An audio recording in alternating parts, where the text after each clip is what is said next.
Midwest Whitetail is brought to you by Realtree, Hoyt Archery, Muddy Outdoors, Fuse Accessories, Frigid Forage, Trophy Rock, Scott Archery, Cabela's, Rocket Broadheads, Execute Scent Control, Bloodsport Arrows, Redneck Hunting Blinds, Scent Master, Yeti Coolers, Quiet Cat, Non-Typical Wildlife Solutions, Deer Grow, Icon Cameras, and Nikon.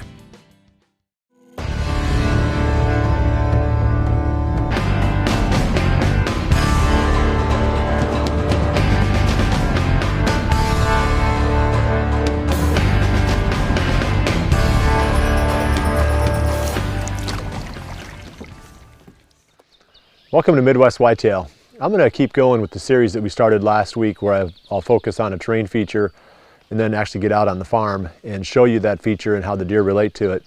Today we're going to look at creeks and creek crossings and sort of what you can do looking at the maps to identify these spots first and then what they look like actually out here on the farm. And I'm sitting on a bridge right now. I've got one of the creeks that runs through our farm below me here.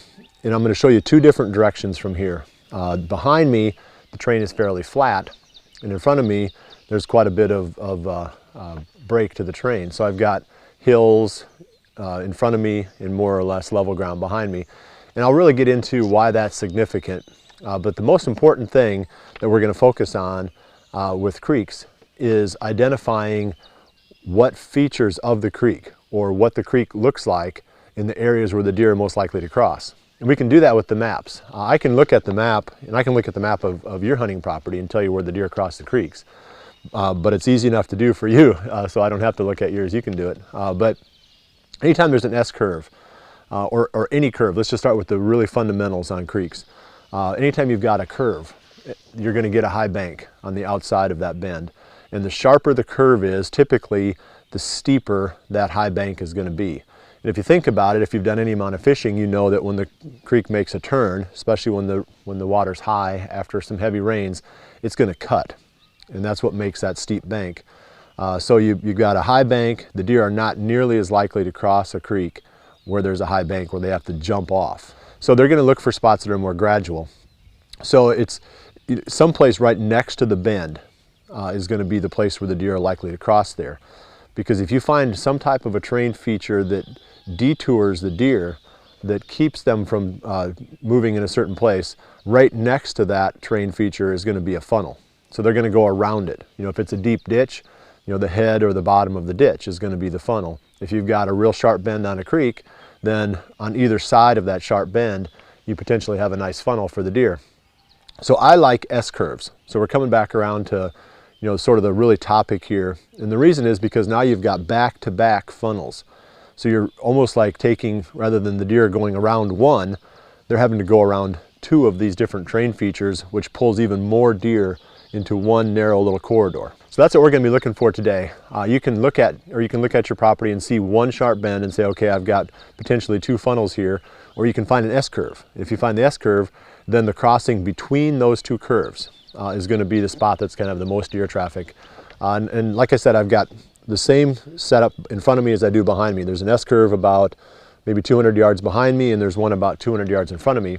And now we're going to make that next jump, and we're going to talk about what makes one better than another, or how do you hunt these features.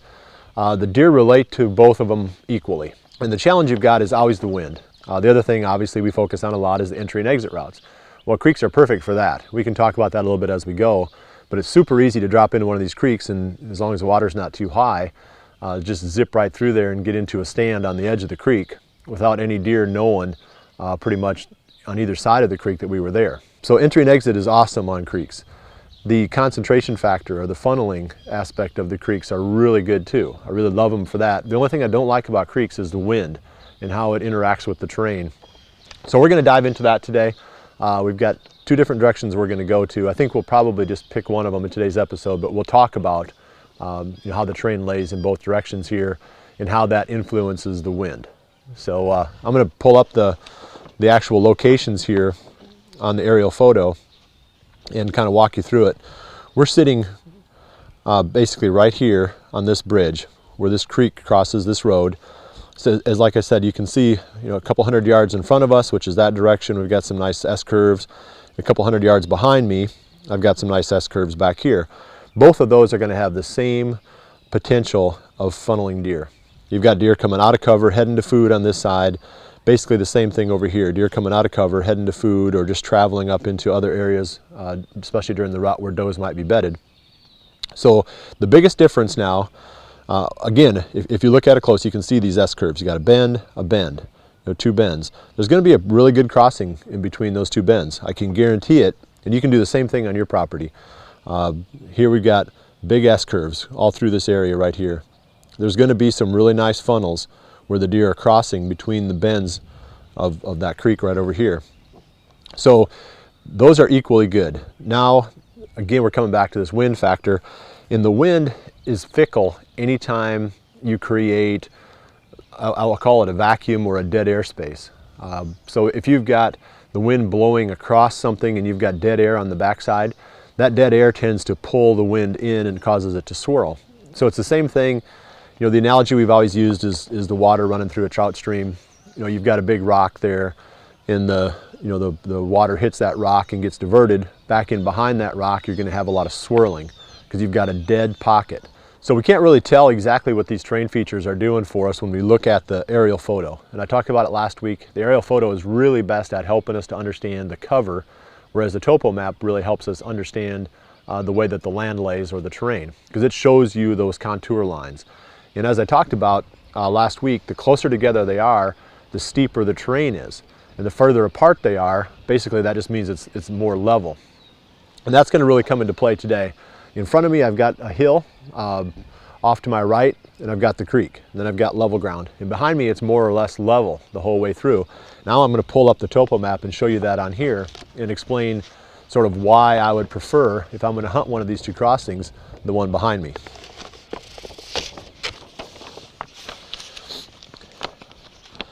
Okay, now we're sitting here again. This is the creek, here's the road.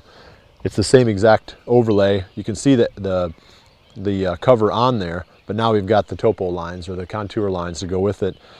And if I'm looking in front of me, which is this direction, you can see the lines are kind of stacked close together. They go all the way up to the top of this ridge, which is up to my right. Well, I'm about ready to wrap this up, and then we're gonna go for a little walk here, but I wanna hit this one more time to make sure I've got this point across. Anytime you're protected from the direct flow of the wind, you have the potential for swirling. And you're going to get that from a whole lot of different terrain features.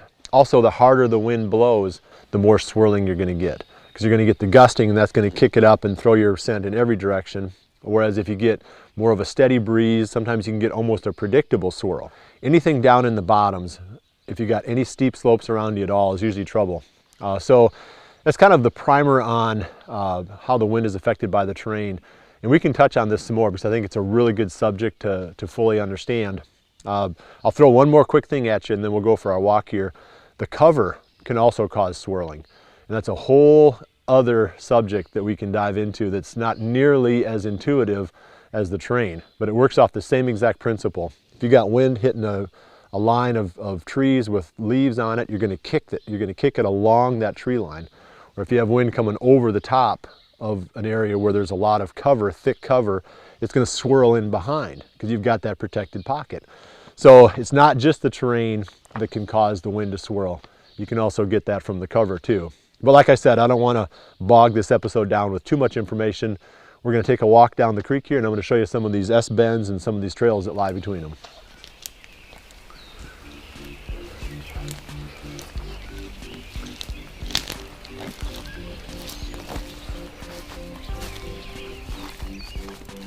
I'm down in the creek now, and as long as I'm going to be walking down here to go to that S-bend, I'm going to talk a little bit about another feature of these creeks that might help you out. On a straight stretch like this, I've got, like I said, about 200 yards of straight creek until I hit that big curve in front of me. What you typically get is really almost generic type of creek banks along there. There's really nothing to funnel the deer, and you'll see as we go along here from the bridge behind me to that bend, that 200 yards, there's probably going to be several deer trails crossing because there's nothing that funnels them. They can cross anywhere here. And like I was talking about, that's really the foundation of funnels. Find something that the deer don't want to cross, and then you've got a nice funnel on either side. So I'm going to walk through here, and I'll just point out the trails as I go. I'm not going to do a lot more talking in this little stretch, but you'll be able to see a number of places where the deer are crossing this creek. It's straight, the banks are, you know, there's nothing here that forces the deer to do anything that they don't feel like doing. So let's take a little look. First one right there.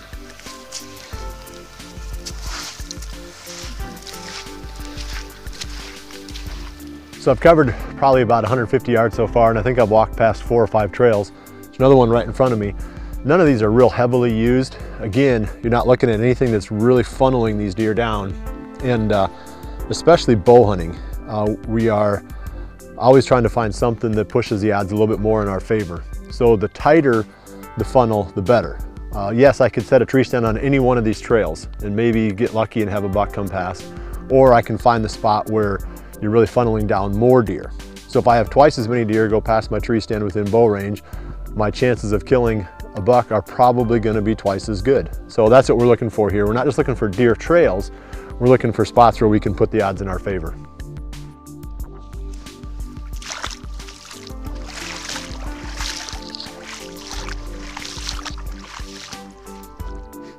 I've made my way now down to that first bend in the creek. It's off to my left and the bridge is off to my right. This is where the very first set of I'd say the first funnel comes into play. I've got a trail about 15 yards to my right. I've got 3 of them right in front of me here.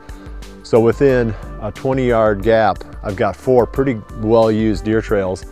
They're going around that high bank off to my left. I'm sure we won't find any trails for the next 100 yards where the deer are crossing there that forces them to come around.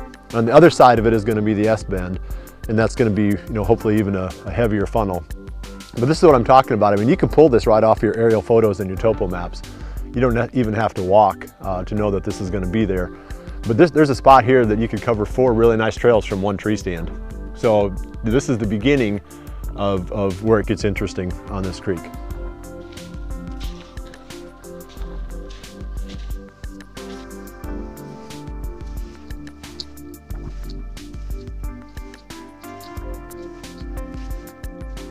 I was talking about the terrain back in here when I was sitting up on the bridge. You can see now where we've got the steep ridge off to my left and behind me that drops down into this valley. That was when I showed you the contour lines where they were close together. That was that ridge. And that's why I was mentioning the fact that this would be a tricky spot to hunt, because you're going to get some kind of swirling with almost any wind direction down in here, because it's going to either hit that ridge and divert, or it's going to come over the top of the ridge and swirl. The only hope you've got in some situations is to hunt with the wind blowing parallel to the creek. And then you just set up on the downwind side of the crossing that you think the deer are going to be using. And that does work. It works best if you've got almost a dead still day where you're just relying on the thermals to move your scent. And your scent's going to go in the same direction as the water, because it's going to work its way downhill. So sometimes these thermals will work for you and make these spots more huntable than they would be otherwise. But in most cases, creeks can be pretty tricky. And there's another reason why. The deer actually travel parallel to the creeks too. They don't only cross. And that makes it a little bit tougher to set up in a spot where you're not going to have any deer get downwind of you.